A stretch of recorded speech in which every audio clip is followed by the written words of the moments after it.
The piece of equipment sitting next to me is something that I'd consider essential if you're building any sort of airtight house. That's an ERV, or an energy recovery ventilator. It exchanges your indoor stale air with the outdoor fresh air and transfers the heat and moisture along the way so you don't throw out all that money that you just spent to heat and cool your indoor air. I'll be installing this Broan 130 AI series ERV. Broan was kind enough to send this unit out to support the project. I'm gonna walk you along every step of the way with mounting the unit, running all the ductwork, and starting this thing up. It's kind of surprising to me that controlled mechanical ventilation is not more common in modern builds, especially in the US. This equipment really functions as the lungs of a structure and lets it breathe in a controlled fashion, not through the little gaps and cracks and door and window openings sort of by happenstance. These machines are basically providing a constant source of fresh air for the occupants and not totally wasting all the energy in the process like you would if you just kept your doors and windows open.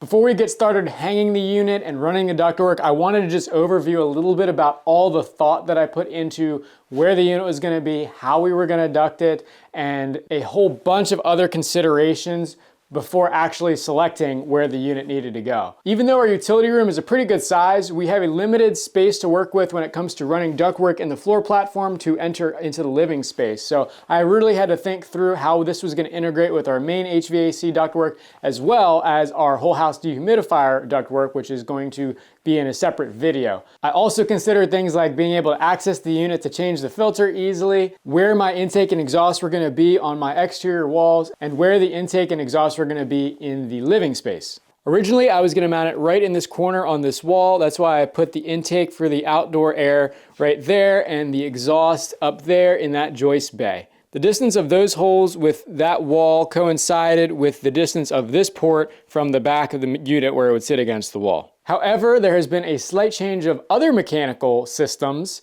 and we have decided to put in a fire sprinkler system, which requires a large tank here in the utility room, a 300-gallon water tank, and there's not a whole lot of great places to put that except for right down there. I've mocked it up with a piece of wire. It's 36-inch diameter and 72 inches tall, which would interfere with where I was planning to put that ERV. So I had to do some thinking, and I came up with a new location nearby on this wall, and I've already put my ledger boards up that you can see. I'm pretty sure I can make this new location work. It might actually work out better in the long run here, and I should be able to pretty much keep all of my duct runs the same. Speaking of ductwork, let's talk a little bit about how it integrates with the unit. I opted for a top mount where all the ducts are coming in through the top of the box, but you can also get a side mount. That's what's pictured down here. It really just depends on where you're mounting this. They tell you right on the front cover which port is supposed to go where, and of course this is detailed better in the instruction manual. Let's go ahead and get this thing on the wall. I've already got my ledgers up. It's got the 2 screws in it that the mounting tabs will hook onto. So this should be just as simple as lifting it up onto the wall and hanging it. It would help if I could see what the heck I was doing. I got one.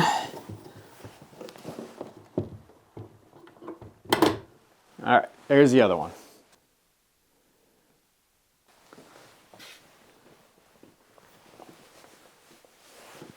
It's a pretty small unit overall. This is, I measure 19 by 19 and like 16 inches off the wall. For what it does, it's pretty reasonably sized.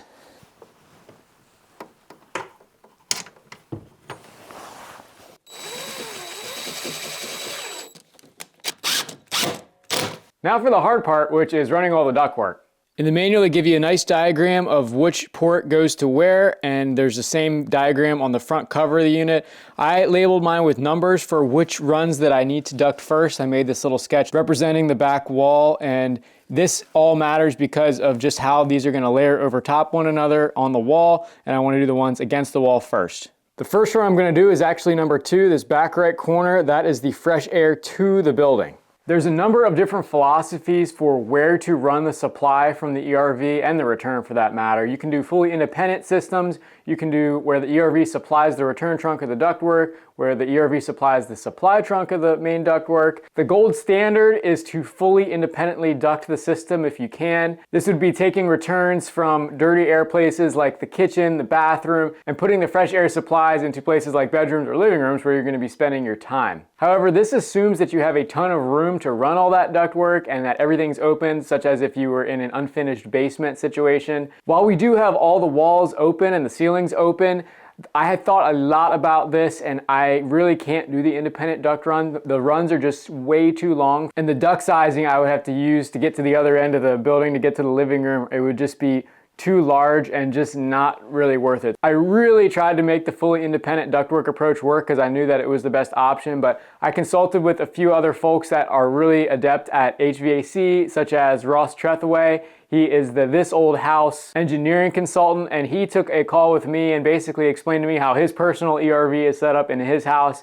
He's done a lot of performance measuring and diagnostics on his system and assured me that it is actually really just fine to run the supply of the ERV into the return of your main HVAC system. And so that's what I'm gonna do. We've gotten the return trunk for the main system started, and we purposely have not done the supply yet so that I had easy access to this, but I actually have a hole cut in the top of that return just to the left of that takeoff right there, and that is where my fresh air supply from the ERV is going to enter the return trunk. I'm going to elbow it straight up into this duct run, all the way over,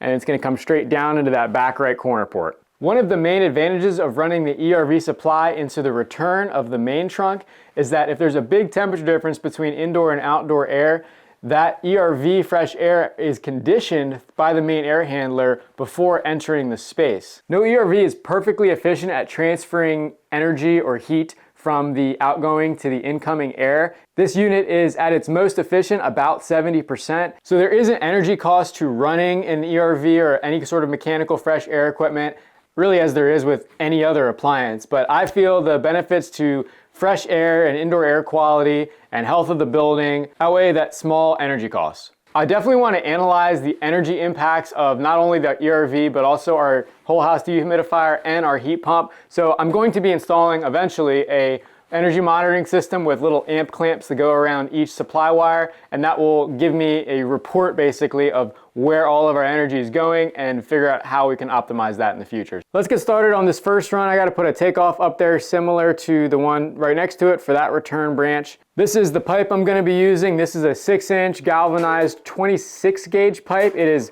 heavier duty than what you're gonna find in the big box stores. I got that from an HVAC distributor, and it is really, really solid. In fact, it's quite difficult to even get these snap lock pipes to snap together being 26 gauge. You basically have to put your knee on the thing. But 26 gauge metal should last a lifetime. In general, I want to keep all the ductwork solid sheet metal, not flex duct, especially if it's going to be buried behind drywall. I don't have anything against flex per se, but it definitely is not going to last as long as sheet metal. It's not as easy to clean, and the airflow is not as smooth in flex as it is in sheet metal. So the only pieces of flex that I'm willing to put in are going to be right here in the utility room, just the little drops between the ERV and where my sheet metal elbow comes down through the sheetrock in the ceiling. The manual specifically even calls out to use a piece of flex between the unit and the rigid ducting to dampen vibration and sound. So I think that's a good idea. I just want to start by getting some pipe just sitting up in the ceiling to mock up for length measurement purposes. Of course, I didn't get the right takeoff, or I didn't have an extra takeoff that didn't have a damper in it. I really don't need a damper in this takeoff because I'm not trying to balance the flow. The unit is self-balancing. So I've got to go to the store to get another one of those, but I can at least get everything cut to length, start getting all the ductwork sealed and insulated in the meantime.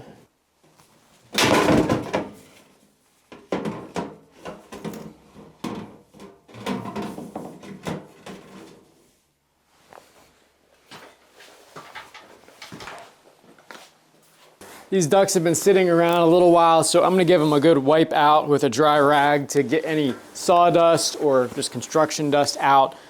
This is supposed to be a fresh air system, so if we started with dusty ductwork, that kind of defeats the purpose. So we're gonna give these things a good cleaning and then make sure we put plastic bags over them if we don't have the final connections made. Gotta have at least 3 screws, 120 degrees apart each.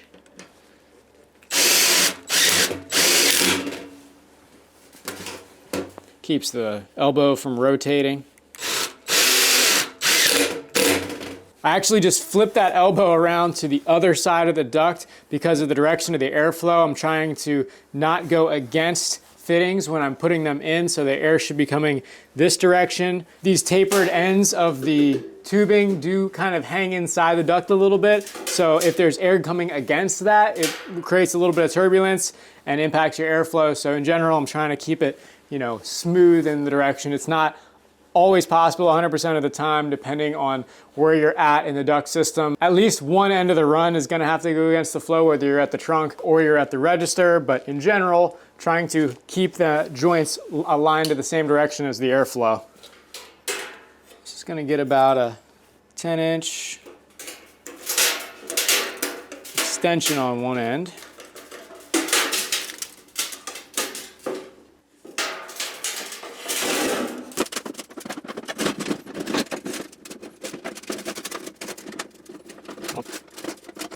Are we going to be taping those? Will be once it's all assembled. And mastic. Probably masticking the elbow and taping the long joints. Or masticking the whole thing, actually. We want to conserve our tape. Just trying to open that joint up a little bit. Vinyl siding removal tool works well for that. When you cut through that hem, it flattens the hem, so then it's hard to get the snap lock pipe to re-engage. There we go. Went right in that time.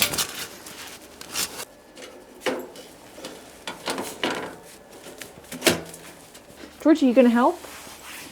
You gonna help? Even the little cone boy's helping.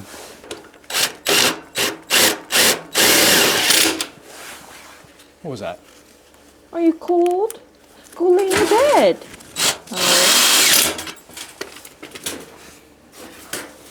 All right, that's our first piece. That's gonna go up there. We have to seal it and then insulate it. Okay. Before it goes up. Georgie, can you take that job? Mr. Dog is going to be helping. Georgie, come here.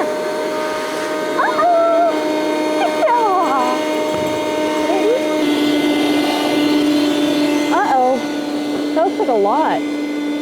Well, there was a few clusters of those little Asian beetles.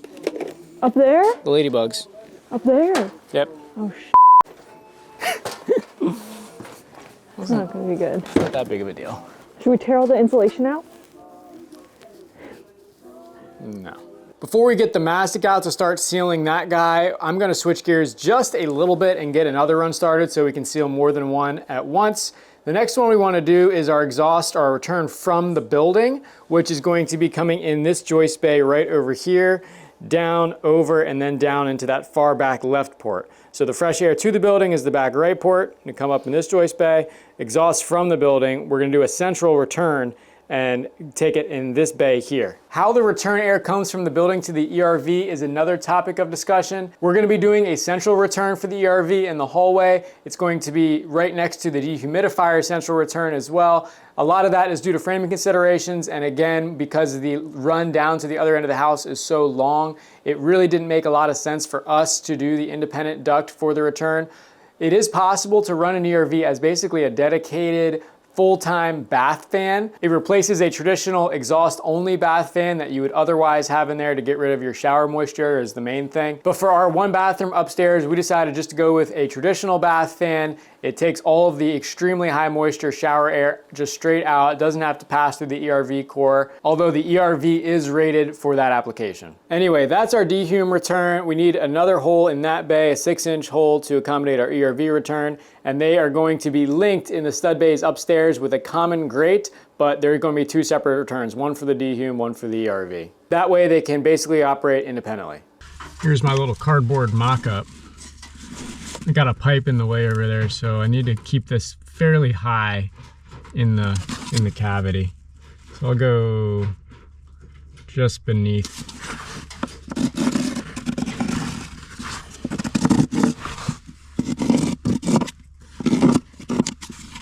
That's my main, but then I gotta remember I got insulation on this that's coming through. So I'm gonna give it a good, ½ inch in every direction more to accommodate that insulation. Here's my technique for drilling these big holes I just go around the whole perimeter, and then I'll come back and clean up the little edges with the Sawzall. I don't have a hole saw this big, and even if I did, I don't think it would work that well because I have 2x4 blocking too that I have to avoid. I probably will miss it on this guy though.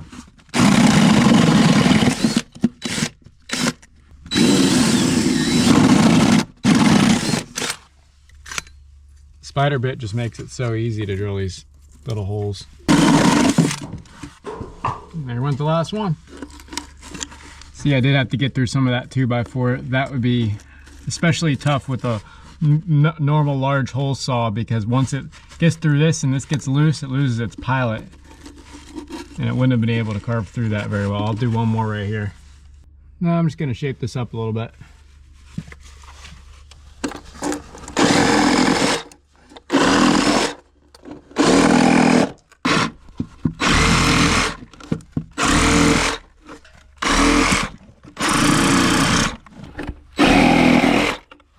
That's for the dehume. We need a new one right over here. I'm gonna go ahead and just trace this boot on here to get it right.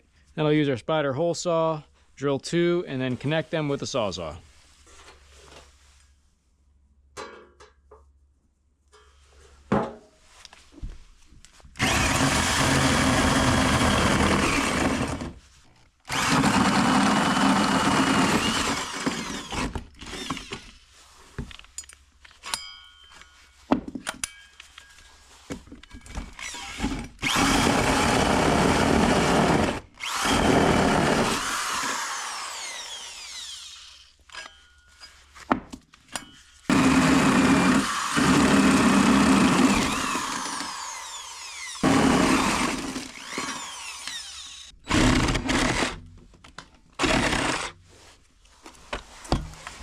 Moment of truth. Yep, she fits. Sealing ductwork is a pretty important step that we're definitely not going to overlook with this ERV ductwork either. I've got 2 main methods that I'll be using, either this SureTape SF686 mastic tape. It's a butyl mastic tape that sticks quite well when you squeegee it on, or we have good old-fashioned fiber reinforced duct mastic. This is much cheaper than the tape, so if we can, I like to use the mastic so we don't burn through all this tape on these long longitudinal seams. So I think I'm gonna just paint everything we can on the ground with mastic, get a good thick coating on there. That's the only way it really seals. And then we'll just be careful handling it so that we don't cause any cracks or anything in the mastic when we actually go to hang everything up. I've been using the tape more on our main air handler when we had to mount the unit to the box, and all of the main return trunk got mostly tape. But when there's weird shapes like around these elbows, mastic outperforms the tape. The tape does do really well, of course, along the seams where it's easy to apply, but it burns through it quickly. But more so when you're joining a pipe to an elbow, it's a really easy way to seal that connection. Stuff basically goes on like a super thick toothpaste. How should I go about this? I'll do the easy one first. Just basically fill in the seam, making sure no air can leak out that little joint. This is probably a detail that gets overlooked in many HVAC jobs because it does take time, it takes effort to do this. And you know, I can't wrap this immediately with insulation. With the tape I could, of course. But if you're hiring a professional duct installer, a professional HVAC person, and they're not sealing their ductwork, you may want to look for a different one, because it is pretty important and it's something that will affect your duct leakage and your energy bills really for the lifetime of the whole system, well, lifetime of the house, because people aren't changing their ducts very often, that's for sure. They'll change equipment, but not ductwork. Fast forward to the next day, our mastic's all hardened up and we're ready to put some insulation on this. I just got this double layer polyethylene bubble, they call it double bubble insulation. I think it's rated at R4.2, so not a ton. And that's what I'm gonna be wrapping that with some 3M soft foil tape. Not sure what the number is on this one, but we probably could skip insulation on the ducts and still be all right, but I'm gonna do it anyway. It's best practice to avoid condensation and of course avoid any energy loss coming from the ducts, but we are essentially running them in conditioned space. The garage is gonna stay heated and cooled, you know, within, I would say 20 degrees of our upstairs living conditions. year round, and I'm not really that worried about heat loss through the ducts, but I'm going to pretend that this is an unconditioned space. I'm going to insulate everything to at least R4. If this was truly in an attic or somewhere that's really far off from the set condition temperature, you would need to go to at least R8, which is a pretty thick duct bat. But we'll also have our rock wool cavity insulation in our floor platform. We've got it in the walls. We've got foam underneath the slab, and of course we'll have it in our ceiling as well. I just want to do this because you only got one opportunity. I just want to do it because, like I said, it is best practice, and this is the only chance I got.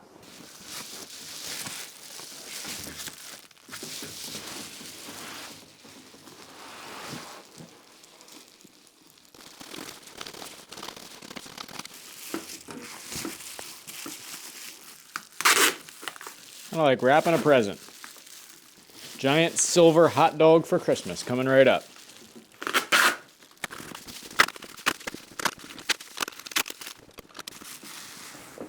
I'm really not too certain how to best do the elbows, so this could be a little bit of a learning experience. I watched one YouTube video of it. The guy was using fiberglass insulation, so I'm gonna try to somewhat replicate that, but there's no perfect way to do this. It's definitely reliant on using this tape quite a bit. This tape is not fun, by the way. It splits in half if you just look at it wrong. It does blend in very well with the insulation though, so it hides your sloppy workmanship. I'm gonna start just tacking this together. Maybe just keeping this pulled tight as we wrap around. I think that's really gonna be, I have to do some folds, kind of like that as we go.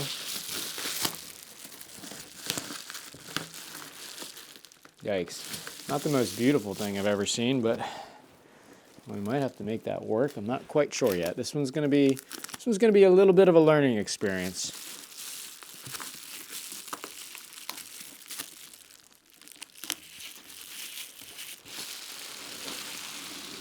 That's where it needs to end up. It's just, what do you do with all this excess? Cut it.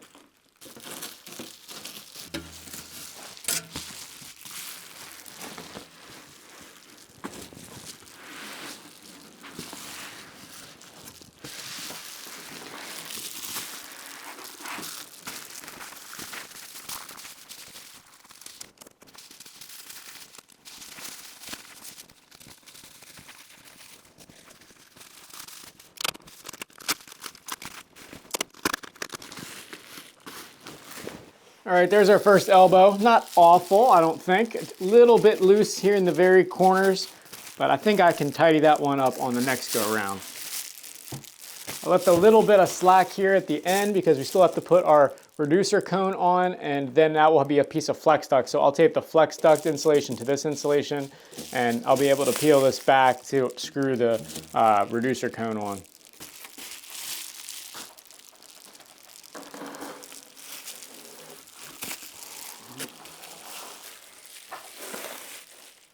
Here's what I'm using to support the duct. Every 4 foot is the minimum spec. These are extendable hangers, and they have little tangs in them that you can hammer into the joists, but I'm not gonna do that. They have holes that I will be driving a general purpose screw in just through the web of the eye joist and positioning them as needed.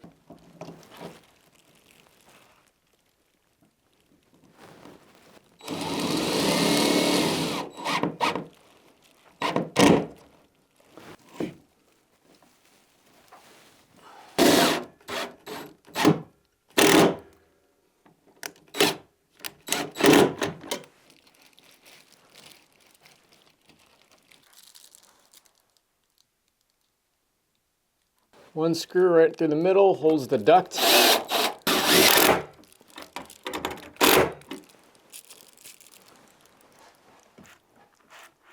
Holds the duct in place, so when I go to slide this one on, it's not sliding all over. I'll let the insulation loose on this one so I can slide it back over my joint once I make the connection. This one end.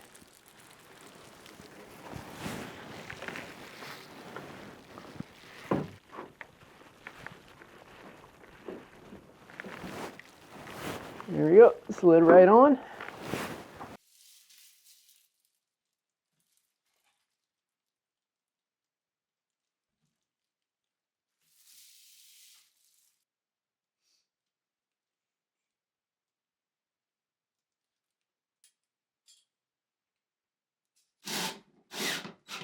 Fastening the joint on these two pipes that I put together up here would be dang near impossible without one of these right angle adapters on my impact.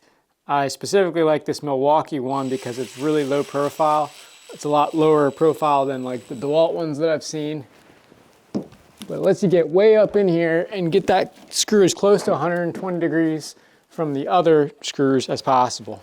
At the very minimum 90 degrees. I actually modified this downspout crimper. It was originally, I think, for gutters. That's what it says on it anyway. I wanted them to be a little bit tighter of crimps, so I took out the washers in between the little teeth here to make this a little bit tighter. Seems to work okay.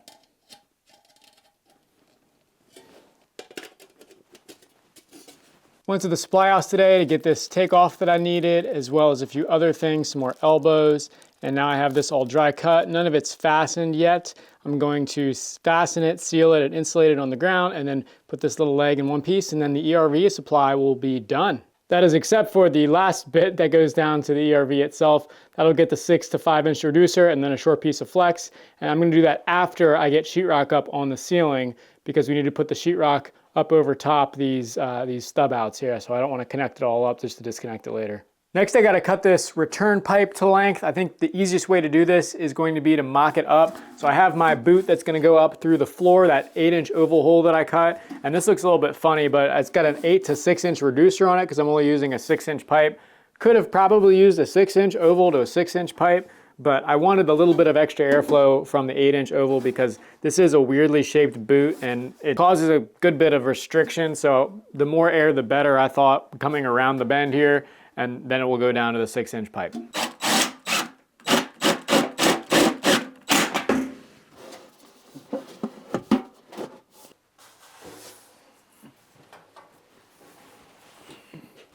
Holy smokes.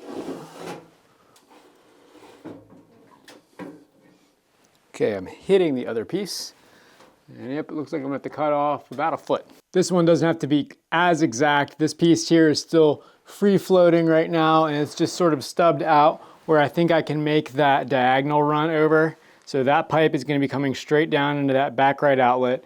This pipe has gotta make it to the back left outlet. So I think I'm gonna cut straight across here, miss that guy right there, and then I'll have to deal with the two front ones after these two are in. These are the most important though, because they're the ones that are stubbed out from the ceiling in the building. Once I get these two established though, it'll be easier to visualize how I'm gonna do these routes. These are gonna be tricky too because they have to cross paths. That far left one has gotta go down there, and the far right one has gotta go up there, which is, that one's easy. The far right one's easy, but how do you get the left one to cross that neatly and nicely to get down there? We'll find that out. This is all I need to cut off, but I want to keep that factory crimp, so I'm going to cut it off the other end. This is the return, so the airflow is going this way, and you really cannot replicate these factory crimps in the field very easily. There's a couple good tools for it, but they're really expensive and I'm not buying them. So I'll just transfer this mark down to the other end, and that will work just fine. You know, looking at it more, I don't think I'm going to cut that at all. I'm just going to scoot this guy over just a little bit, another 8 or so inches. I think that's all I had to cut off.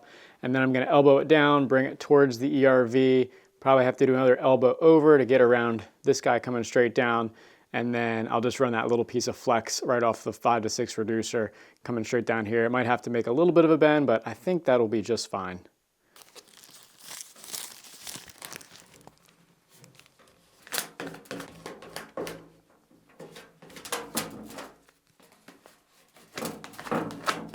This is the hardest part. I don't have a grip on either of these. Shimmied her in eventually.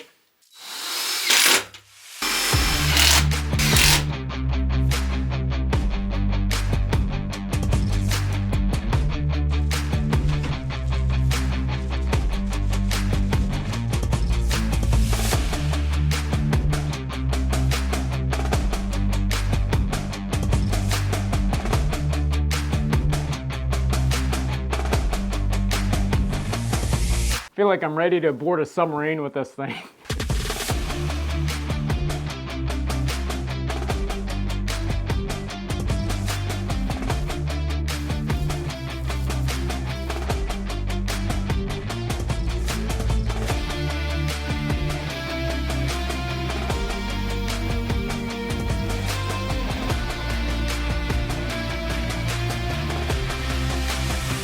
This is the very last joint in this return, and I cannot get this thing pushed over onto that collar far enough. I'm gonna have to get Elena to come out here and help push from the other end while I hold this boot, and then I'll fasten that, seal that, and that will be it for the supply and the return from the ERV.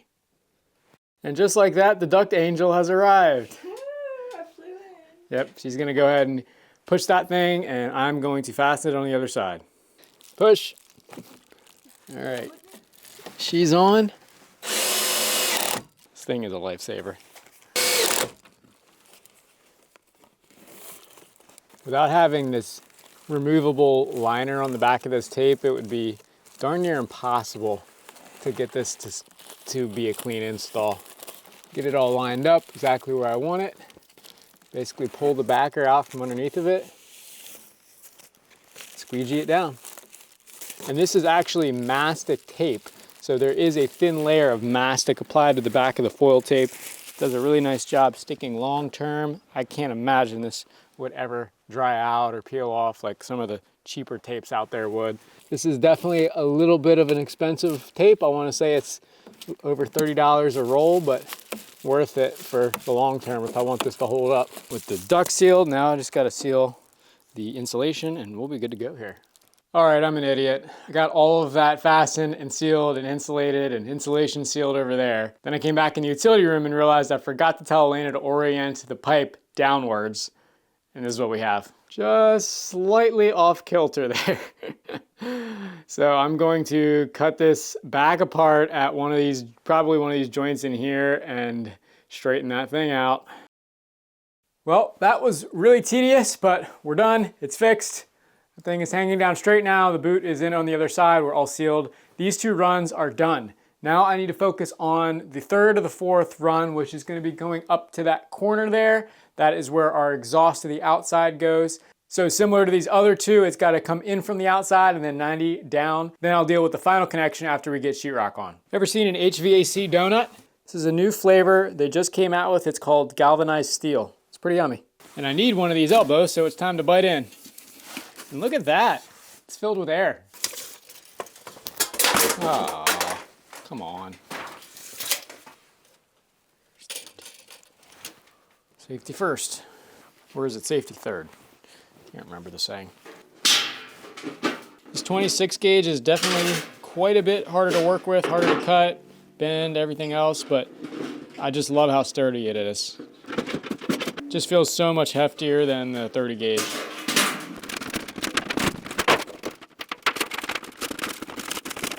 Here's a little trick I figured out. When you cut through this snap lock duct, it tends to crimp down right at the end there where you cut. If you happen to have a vinyl siding removal tool, in this case, this is the Malco Side Swiper 2. This is literally like a $6 tool at Home Depot. Stick right in the groove. I can't do it with one hand, but you can really easily pry that little groove right open. A flathead screwdriver probably would do it too, but this thing just fits so nicely in the groove, and you can just slide it right up and pry it out. This is probably the hardest part of the 26 gauge, snapping it together. Small sections not so bad, but a full pipe of this, basically are on it with your whole body weight to try to get those seams to snap together. The smaller the pipe, the harder it is too. The 4 inches are really, really tough. Here's what this pipe is going to be going into on the outside. It's a spring-loaded exhaust damper. So it's normally closed unless the air is blowing this little door open. The exhaust is obviously going to be flowing this way, so I want to stick this pipe into this fitting. So I'm going to crimp the pipe. But this is a pretty shallow flange, so I'm just going to barely crimp it, just enough to get that pipe in there, maybe about an inch or so.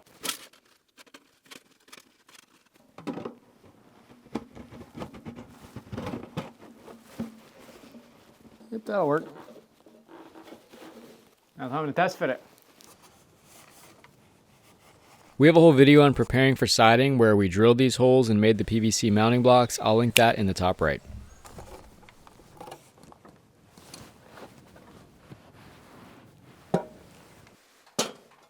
All right, there's roughly what it'll be for a mock-up. I think that works out just okay. This pipe will just slightly bend underneath this one, come straight down into there.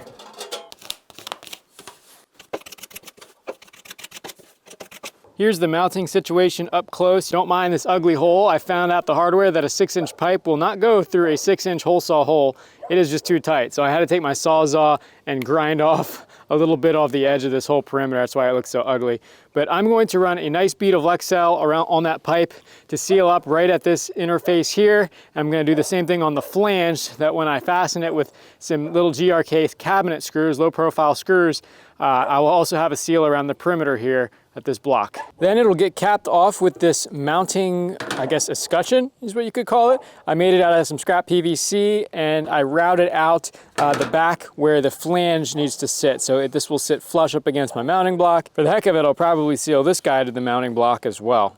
And this is a shared outlet with my upstairs bathroom vent. That was just how I could fit it in the framing. They were really close together, so I decided to make them a shared block. Let's talk about the hood locations themselves real quick. So there's my intake, there's my exhaust combined with the upstairs bath fan vent. The intake needs to be at least 6 inches from any other combustion source, such as my gas exhaust, my dryer vent, which is right next to it. So we meet that pretty well. We're supposed to have 10 feet between the intake and exhaust. I do not have that just due to framing situations and still having access in my utility room. I guess I probably could have decided to put it like way out over here or something to meet that 10 feet, but I wasn't really too worried about it. They're probably 6.5 feet as is. And I'd be pretty surprised if there's truly a recirculation issue this far apart, especially with the exhaust being higher.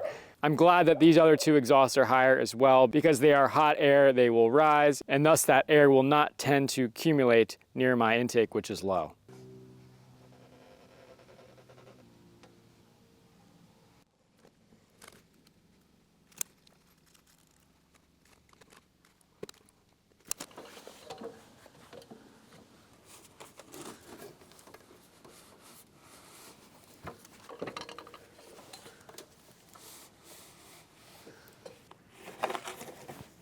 Oh, crap.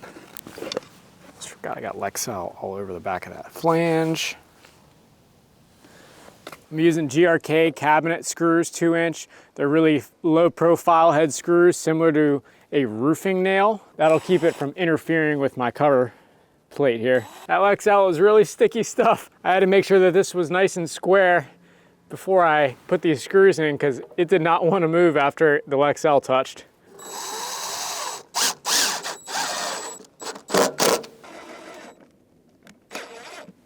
Bottom corner didn't want to pull in for some reason. Worked before in the dry fit. Thought it did anyway. I found out what the issue was because I almost made the same mistake on the intake hood, which I'll explain in a minute. I could not get that to sit dead flat against there. I'm not sure exactly why it fit in the dry fit, but the Lexel was starting to harden up. So I just ran another bead down the side to fill that gap. I left the bottom open just in case any water gets trapped, it's got a way to get out. I'll seal it up from the inside as well. Now it's time to take that blue film off and put our cover on.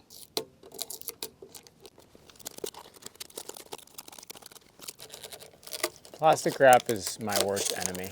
Great for keeping it protected, but I always struggle hard getting this off. Now this is stuck to my thumb. Goodness gracious. Always that little piece stuck in the crack. You know, that if I don't get it out now, I'll be looking at it for the next 15 years. Just thinking to myself, why didn't I just take the 2 minutes to scrape that piece of plastic out? Beauty. I'm thinking some Lexel across the top and sides and then a couple Cortex fasteners right in the middle. Hopefully that doesn't make it too difficult to pull off at some later date if I ever have to. Hope not. I really don't want to put a fastener here in this corner again because I don't want to mush this sheet metal down and cause the exhaust door to cramp up on me if I bend the frame too much.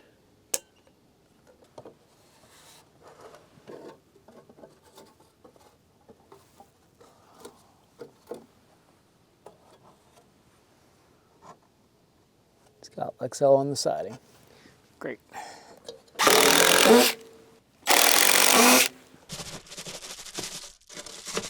Of course, the holes for the intake pipe had the same problem as the one for the exhaust. The 6-inch hole saw bit is just a little bit too small for the 6-inch pipe to go through, so I got to carve this edge out a little bit. I'm going to try to use the jigsaw. I used the Sawzall on the outside, it worked, but it was a little bit rough, I would say, around the edges, which are gonna get covered up. But I'd like it to be a little bit nicer on the inside. I'm gonna still run a bead of sealant around it anyway, but I'm gonna give the jigsaw a try. If you can think of a tool that's better than either a jigsaw or Sawzall to let's just slightly expand this hole, I would be interested to hear it because I don't know of a better way to do it. Maybe taking a drill with a big bit on it and trying to like circle around the edge or something. I'm not really sure. The only thing I gotta make sure of here is I don't nick my darn pipe going out to my hose bib because that will be a pain to replace. Oh, this is gonna be really hard.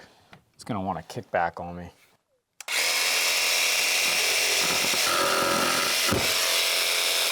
That was exactly what I thought was gonna happen.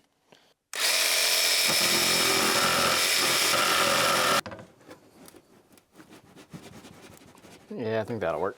Let's see if we can get it from the outside. Oh, will it go? Come on. It's just not quite there yet. Use the drill method for the inside, that seemed to work. I just gotta do a little bit more on the outside. Because of my sealing tape, it seems to be catching on this. This is the right way to use a drill, right? Well, it went in, but of course, nothing can ever be easy. This one's way off kilter too. You know, it's touching down here, but there's about a 1-inch gap up here. I'm gonna have to modify the holes even more and keep working at this. The parts of building you really think are gonna be the easiest never turn out that way for some reason. This is a prime example of that. I played around with this more and got it closer. It's now within, I'd say, 3/8 of an inch at the top. And then I had a revelation that it wasn't my holes that were wrong in the wall, because I did pay pretty close attention when I drilled those to try to keep them level and plumb, but rather it was my pipe that was not attached to my hood that was perfectly straight. I looked up in the hood and of course the pipe does look like it's a little bit off kilter. So I'm an idiot. I should have just cut this tape, take these screws out and mock this up so it's perfect with the pipe in the wall, and then fasten it exactly as it needed to be. And that's what I'm gonna do right now. That would have certainly saved me some labor, and now I gotta figure out how to make that gap look good on the inside. Hindsight is always 20/20. All right, these are loose now.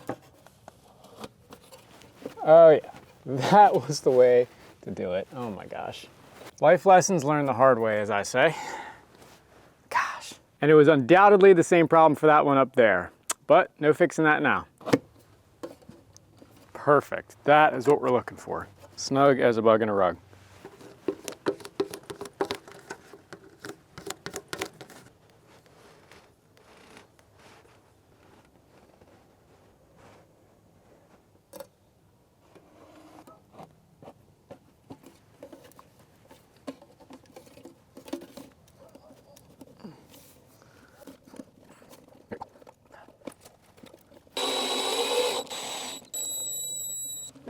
I routed this cover out in a similar manner, but I also had to do on this side to accommodate this little piece of trim right here. When it goes over, it actually fits really nicely. A lot better now that this is sitting flush. Just gonna Cortex that on and that's done.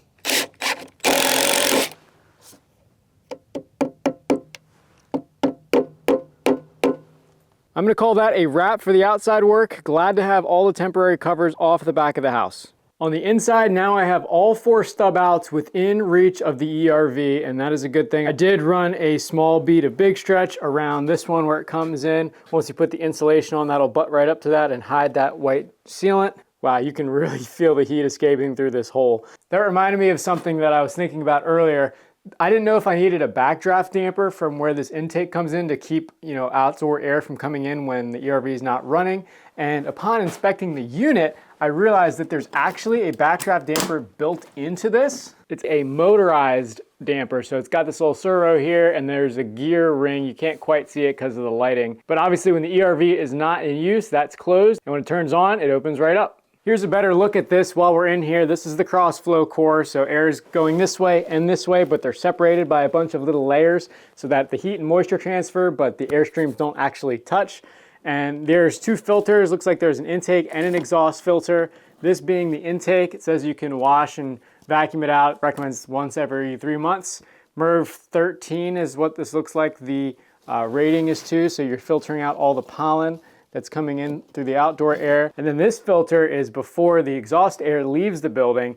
It's protecting the core, I suppose, is what this filter is mostly for. It's a pretty light filter, more 8 is what I think is rated to. So yeah, just enough to really protect the core from any dirt or debris that might be in your outgoing airstream. The fan motor is tucked way back in that bottom right corner, and the whole case is insulated with an EPS foam, it looks like. So with all the 4 stub outs within vicinity of the unit, I'm going to take a break on the ductwork until we get our sheetrock here on this ceiling.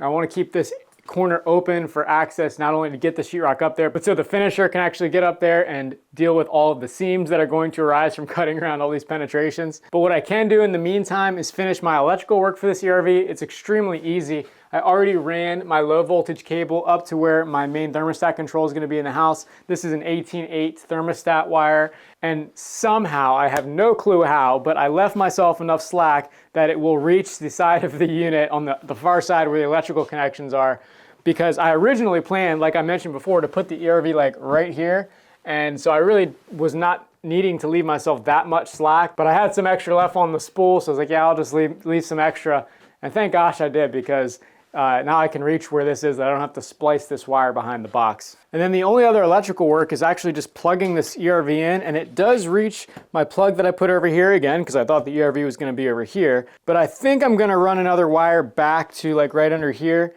just because it looks a lot neater. I don't really want to have to like stretch this plug out back behind here. And I need this plug here anyway for my septic alarm. So I'm going to go ahead and do that, get this little brown wire buttoned up quick, fastened against the wall, and then we will resume after sheetrock.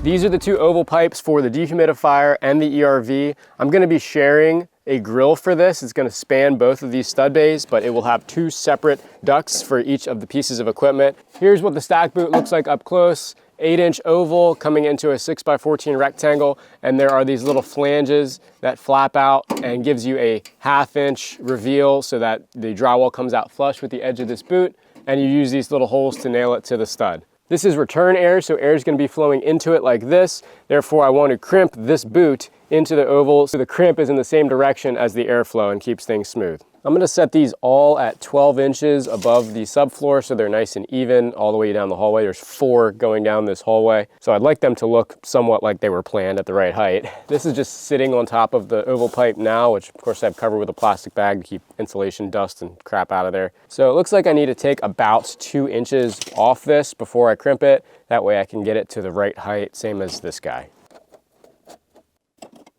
Not exact science, but this is how I found the most consistent way to take off. In this case, I did decide a little bit less than 2 inches. I'm gonna go 1 inch to start, figuring on about 1.25 inches of engagement depth. I found the way for the most like factory looking crimp is to do a bunch of really deep ones, like 1 inch apart, and then come back and do some kind of like little shallow guys in between this. If you do deep all the way around, it really crimps the thing in, like to the point where it might even be restricting some airflow because it's less than an 8-inch oval. But I found this is kind of a good medium. They do make these little zip tools that you put on a drill that makes like a factory crimp. Thought about getting one of those, but they're kind of expensive. So for a first time duct installer, I felt it probably wasn't worth it. So I'm gonna go ahead and throw some screws in this thing. I'm putting them kind of like right at the round over here because this is like fully taking up all the wall space. So I don't want to put another screw in like right here that will hit the drywall. In fact, I might even need to push this a little bit to adjust it. That was an issue when we stuck this up here originally. It was not straight in the wall, and this is 3.5 wide. This is 3.5 wide. So if it's leaning at all, that's a problem. Easy to check, just throw this up against it. Yeah, this is protruding a little bit. I might have to adjust this. Unfortunately, Elena went through and already sealed them all with fire caulk. This stuff dries like hard as a rock. I actually really don't like it because it just kind of chips off and flakes off. As the house moves in the seasons, I'm sure it's gonna crack and let air through anyway, so I don't even get the point. I prefer big stretch. I had done the majority of the openings in the floor and ceiling plates with big stretch. It's perfectly allowable within the IRC and our local codes. But people on social media were giving us hell about not using fire caulk, so Elena was kind of concerned and she went out and bought some on her own and went ahead and sealed anything I hadn't done already with the fire caulk, and it's like cracking and chipping off now. It's really not a very quality product in my opinion, but it is what it is. Anyway, I think I gotta nudge this in just a little bit so that at least once the drywall gets on it, it can press it all flush.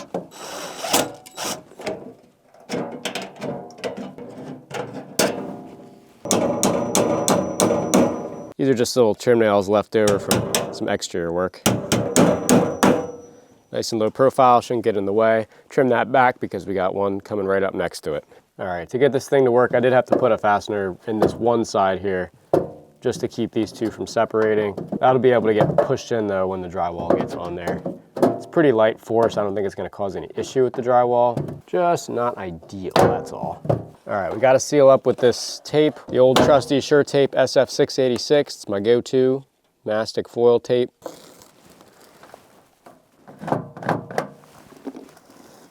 This guy looks good. Just gotta plug this hole with the trash bag, rinse and repeat for this one. That was easy.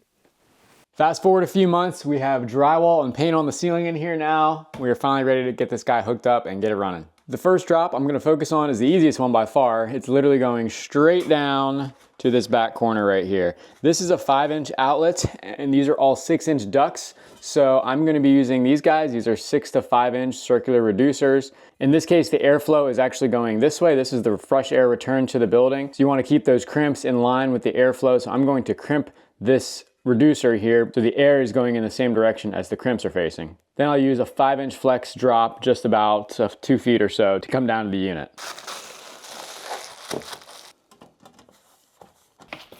Oh, come on, I just had it.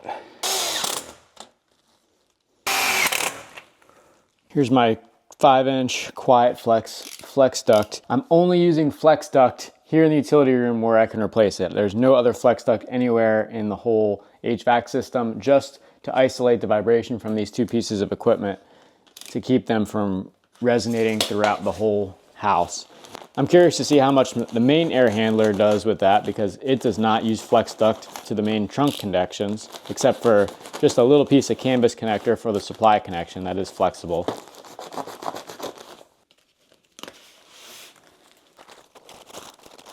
Gotta like roll this back.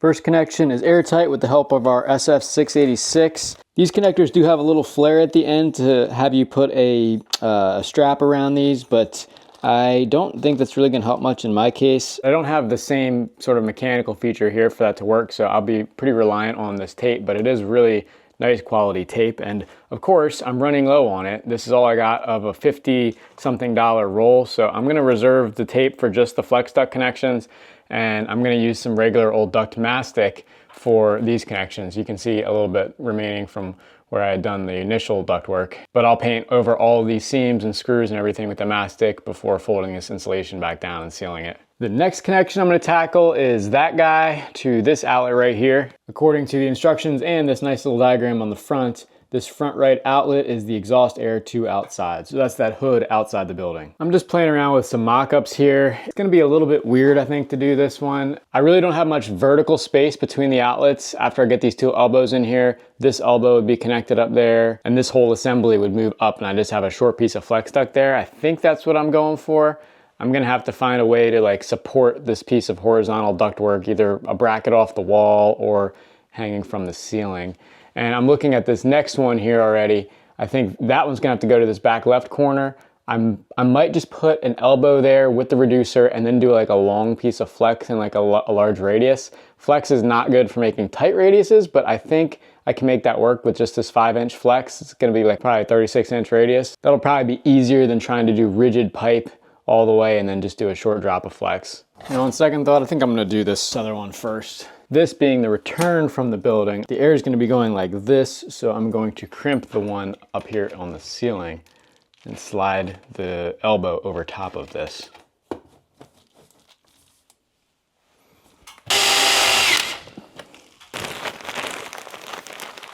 I really do not like working with this stuff. I mean, I guess it's quicker than sheet metal, but I hate fiberglass. I don't know, does that look all right? Yeah, I think that's not too bad. That's nothing crazy. That's not like what you see on the horror story Instagram HVAC pages of ductwork that's like this or something like that. Like it's got a good bend to it. I think that'll work.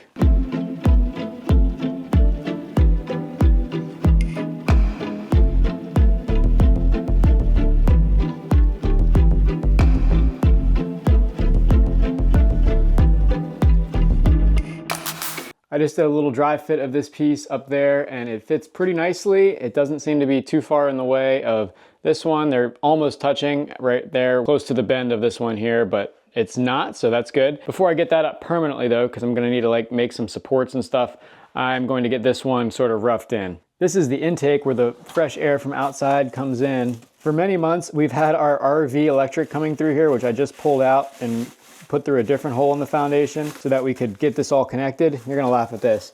That is a bird's nest debris. I pulled out a bird's nest from at the inside of this thing about a week ago when I noticed a bird flying out of this hole and he had this thing full. There is a bird screen that goes on the other side of this, but I didn't have it in because of our electric cord being there, and go figure, bird took advantage of this. So I'm gonna get this nice and cleaned out, vacuumed. Luckily the ductwork wasn't hooked up so I could actually access this. But yeah, it goes to show, birds will take advantage of basically any nesting situation they can find. So just keep that in mind during the springtime if you have any big openings in your house.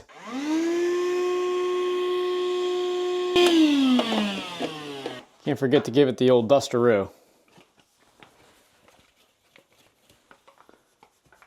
All right, this one's gonna have to be like a periscope of some sort. And here's the periscope tube.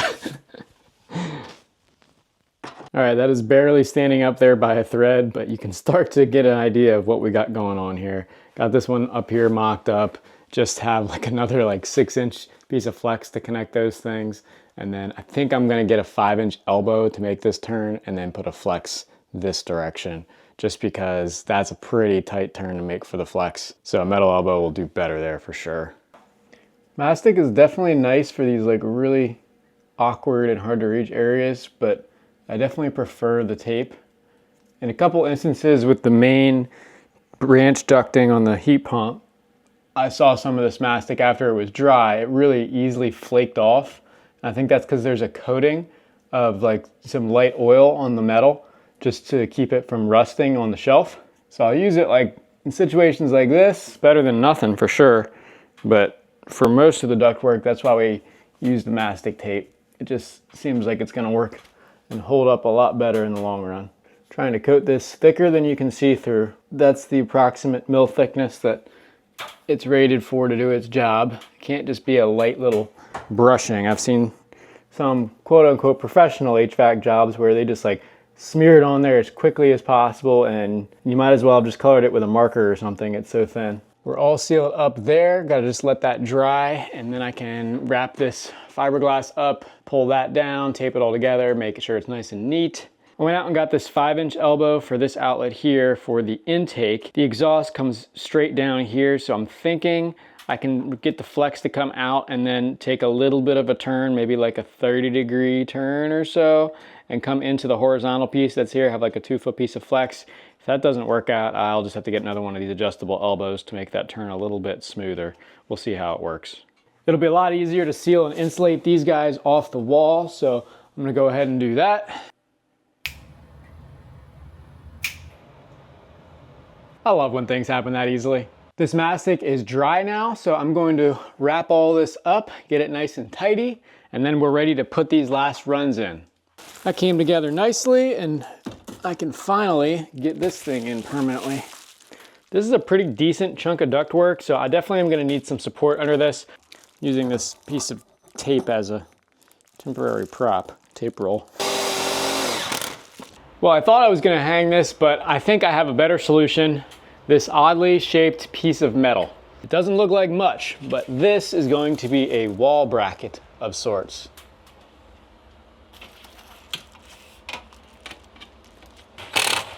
I think it'll work. I mean, I'm not gonna hang my whole weight on it, but I think it'll hold up this piece of ductwork. It's got a little bit of flex too, which is not bad, keeps the vibration down a little bit.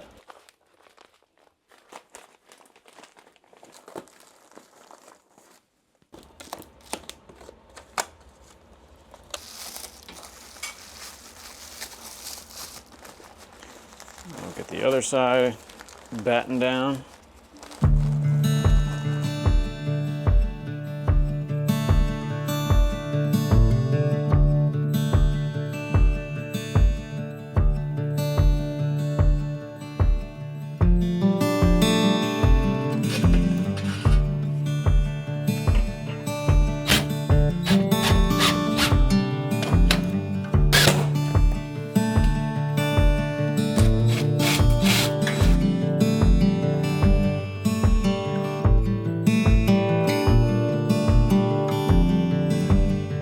I mocked up flex duct from this to this connection, and this is just too tight of a radius, so I went ahead and got another 5-inch elbow, and I think that'll help smooth that transition out a little bit. That way I'm basically still straight between my two flex duct sections.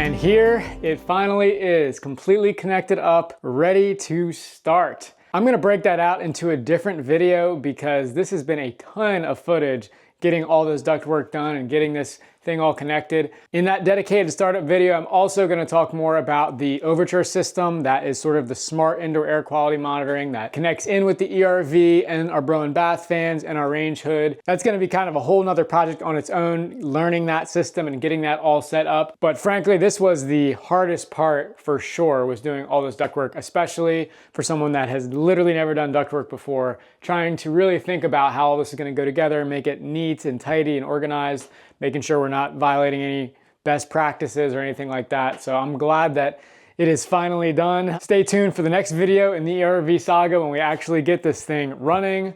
Thanks for watching, and we'll see you on the next one.